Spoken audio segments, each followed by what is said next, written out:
I'm good. Thank you so much for having me. Yes. So we do have an international audience. So I always like to find out from my guests where you were sort of born and raised. I was born and raised in Brooklyn, New York. Okay. Like the song says, I represent Queen. She was raised out in Brooklyn, Okay. Okay. doing it and Okay. doing it and doing it. Wow. So yeah, yeah, born and raised in Brooklyn, New York. Now, what is interesting about Brooklyn is that we have people like Biggie who sort of put it on, I won't say put it on the map, but really made it Yeah. known to us hmm worldwide, those who aren't from New York. So, um, there's a sense growing up, did any of these people, especially in hip hop, who were from Brooklyn, did you know them when you were younger before you became? I met Big. Ooh, I met Big at like house parties. You know what I mean? Wow. Back in the day, everybody kind of ran in the same, crew, so to speak.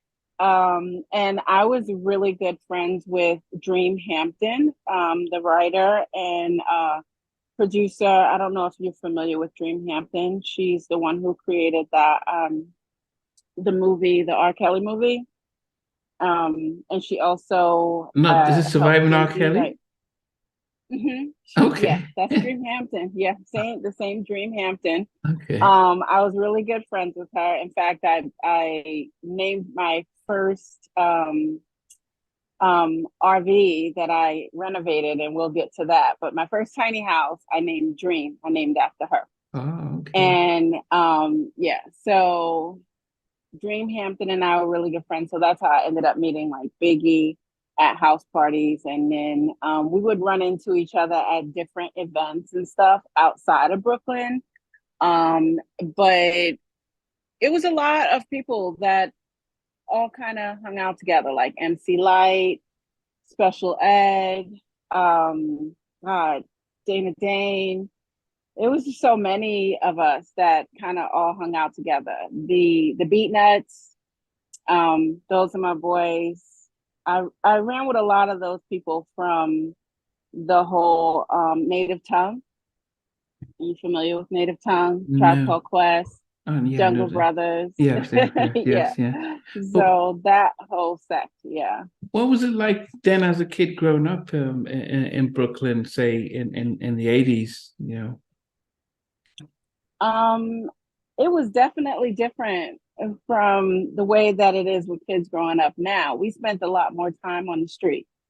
We would be outside and it was, get your ass in the house by the time the street lights come on, type of thing. So it was fun. We had the ability to just go out and do things. And my brothers were DJs, so they did a lot of block parties. My cousin Miles, rest his soul, he was a rapper, not a famous rapper, but he was like the rapper, around the neighborhood and stuff. So he would write rhymes for me when I was younger, and I would like rap at these block parties and stuff that my brothers would throw. So it was a lot of fun. We spent a lot more time outside being creative as opposed to on our phones and inside playing video games and stuff Yeah. like that. At the time, Definitely different. you grew up, and I'm just trying to, because that's it always interests for us who are international when we try and get a sense of New York and the different elements. The Was there a big issue with the crack epidemic that the people in Harlem were experiencing growing up in Brooklyn? And how did you Uh-huh. guys sort of because we saw things like was that New Jack City, but how and it's just understanding how, because a lot of the R&B sort of producers and hip hop artists talk about how much that influenced what they were doing as their music, but also their lifestyle. But as a kid growing up in there, how did you Mm, guys? It didn't affect me.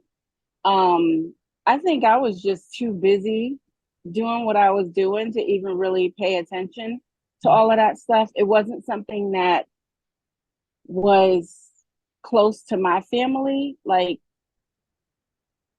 I can't say that I really could see that as some sort of influence on me because I wasn't around that. I was, you know, I wasn't running around with the crowds that was doing things like, selling or whatever. Like that wasn't my crowd.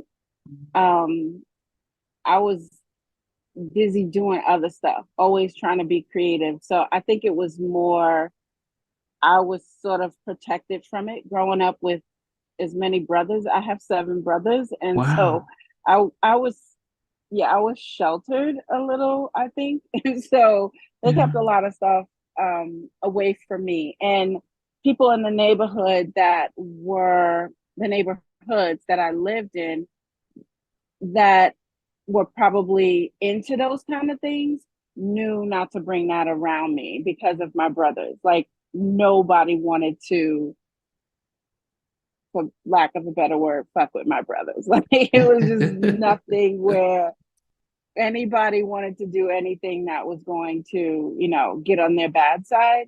Mm. So I think just I was sheltered without even really knowing it Yeah. Okay. because it wasn't something that I realized until I got older how much my brothers influenced the people that even approached me Mm. on the street. And even to this day, it's still like my mom is still in Brooklyn, but where a lot of people might feel um scared or nervous or whatever, like I still want her to be careful, keep her head on a swivel when she's outside. But my mother gets a lot of respect simply because of who my brothers are. And so when they see her come down the street, it's like, hey, how you doing, Miss Judy? How, whatever. Like she gets a lot of respect simply because of who my brothers are. So yeah. And then when it comes to music, what was your sort of no, what were you listening to as a kid, and what kind of inspired you? Oh my God. I listen to a lot of music. I listen to everything. I was into hip hop. I was into But how come hip hop? um How come hip hop? Because most would assume R and my B. brothers. my Okay. my brothers, because like I said, they did DJing and they did block parties and stuff. And Mm. so it was the old school hip hop, like back in the day, Africa Bambata, it was just that kind of stuff. And so hip hop was definitely a thing. Of course, R&B music was definitely a thing. I grew up with uh, my aunt was into listening to music all the time. Like couldn't go to her house without there being, music playing or whatever. And then she played the congas and the bongos, and so we were we were surrounded by music all the time. So it was And- that. It was, yeah. My and cousins playing guitar, and so yeah. did you ever think about singing, was hip hop just your first love? No, not singing. I think I have a pretty decent voice, but it wasn't something that I worked on when I was younger. I wasn't, no, I danced. My sister was a dance instructor. So I started doing performances at 5. I was 5 when I joined my sister's dance squad. And so we did a lot of performances, and that was to a lot of either the African beats or the more fast-paced R&B kind of songs that were out at the time. But yeah, we grew up around a lot of music. Like Patti LaBelle is my mom's god sister, so Wow. yeah. They haven't spoken in years, and I don't even think Patty knows we even exist. But yeah, they're god sisters. My grandmother and her mom were really close ones. So Okay. yeah. Okay. The when you started to listen to hip hop, were there any females that were out that you were looking inspired by, Hmm, probably, but I can't think of anybody off the top of my head that I feel was influential to me. Like when I started getting into the game was Mm. around the same time that the Real Roxanne Mm. and Salt and Pepper. Ah, okay. So we all kind of came into the game at the same time. And I just remember going to a church picnic with my mom, and one of Salt and Pepper songs came on. I can't even remember which song it was, but it was one of their first songs. And I remember hearing them for the first time. And I had like my little Sony Walkman and my headphones on, and I hear these females rapping, and I'm already into it at this point. Like I'm going to the studio, I'm doing stuff, and so then I hear them, and I was just like, oh my God, I was blown away. So I was happy because now I'm like hearing that inclusion. Mm. You got females on the radio, so now I'm starting to feel like, yes, damn, we can do it. So yeah, I would say Salt and Pepper. I want to say I looked up to them because we're like the same age and we started around the same time, but I definitely have mad respect for them.